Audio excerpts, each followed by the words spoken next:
I am playing Snow's Informer. There's a really funny comment on Twitter yesterday saying this is Edward Snowden's theme song from the early 90s. I'm sure everyone remembers it. Snow, the white rapper, and his song Informer. I just wanted to come on quick. There's a lot of super craziness going on now. Coming from journalists like Naomi Wolf, and also Alex Jones is running a segment right now on his show about Edward Snowden being a double agent for the CIA. There's really no basis for this. Naomi Wolf did an analysis of Edward Snowden coming from her perspective of how traditional whistleblowers normally act. Saying he seemed very poised, he seemed very articulate, didn't really go through the typical mumblings of a whistleblower. I tend to disagree, having watched Carrie Cassidy Project Camelot's interviews with whistleblowers. I tend to disagree. He seemed absolutely terrified to me. He might not have he might have covered it up, but he seemed, with his articulation, and he wasn't searching for words, but he seemed absolutely terrified to me here. His eyes kept shifting. You got a real sense that this individual felt that it was absolutely terrifying, the experience. And in terms of his, all I can say, my sense of it, my spiritual sense of the situation, is that he is coming from a completely different place than even someone like Assange is coming from, who had already kind of was developing public persona before the WikiLeaks explosion. That Snowden is a dork. He looks like a dork. He is OCD about his computer. That's what he does. And I know this because we're the same age. We come from a similar background. He probably doesn't have a lot of social skills. But also his background, and also cluing into Carrie Cassidy's Project Camelot's work.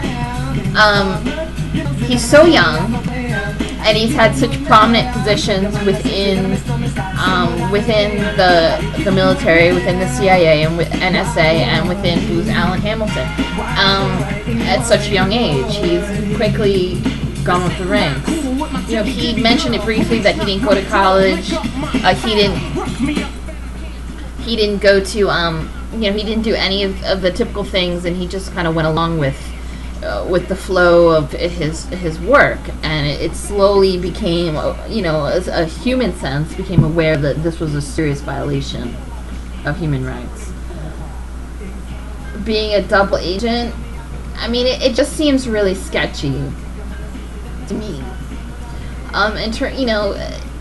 His arc has kind of similar to that movie Zero Dark 30, the sort of unofficial glamorized version of the Osama bin Laden hunt and kill scenario, and focused on a character who was actually, I think she was younger than Edward Snowden, who was sort of informally responsible for the quasi-capture of Osama bin Laden, and had this crazy focus.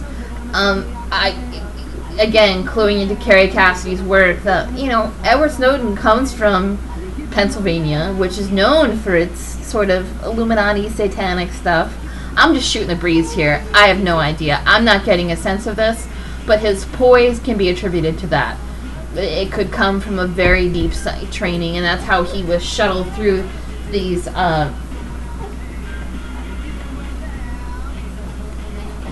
Okay. I'm sorry, my daughter is a little fussy this evening. That's how he was so quickly shuttled through all of the, the CIA, NSA, and came up to such rankings. And Naomi Wolf was also concerned with the fact that he wasn't concerned about his life, and he was only talking about that he was losing his home in Hawaii and his girlfriend and his paychecks. And,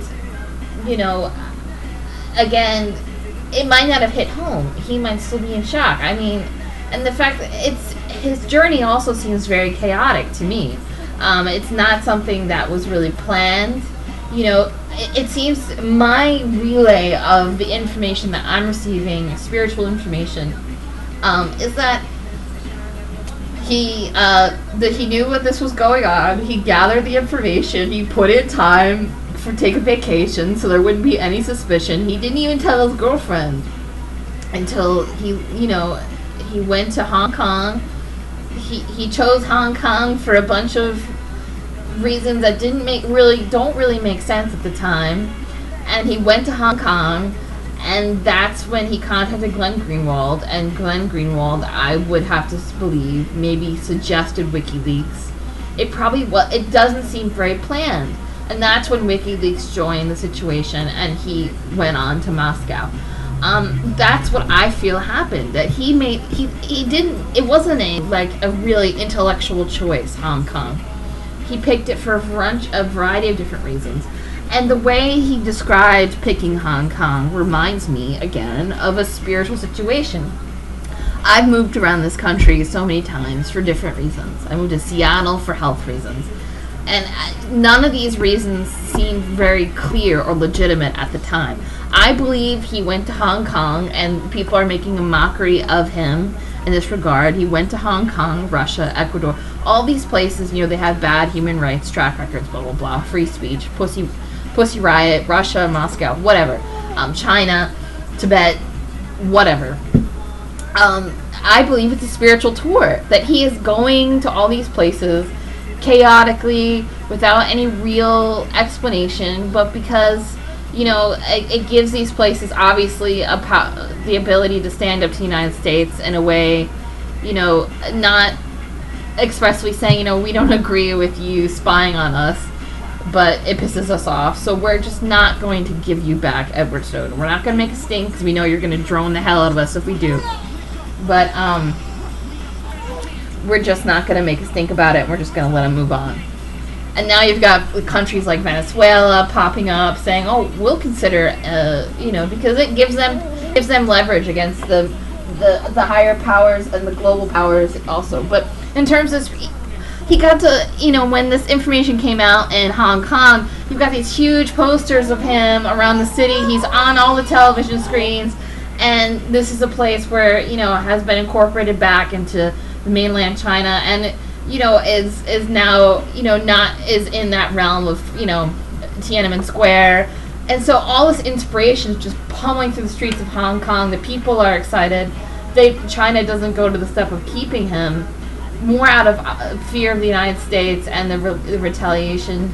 But again, who cares? China honestly shouldn't care, because they hold most of our currency assets. So if we go after them, our dollar collapses. So it's a very interesting back and forth that's going on right now. Edward Snowden essentially is not a double agent.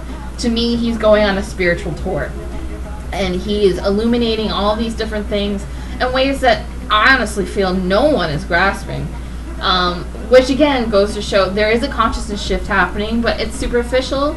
And it's superficial that these countries are kind of playing, but I think it will explode more as time goes on. So again, Edward Snowden, he exists.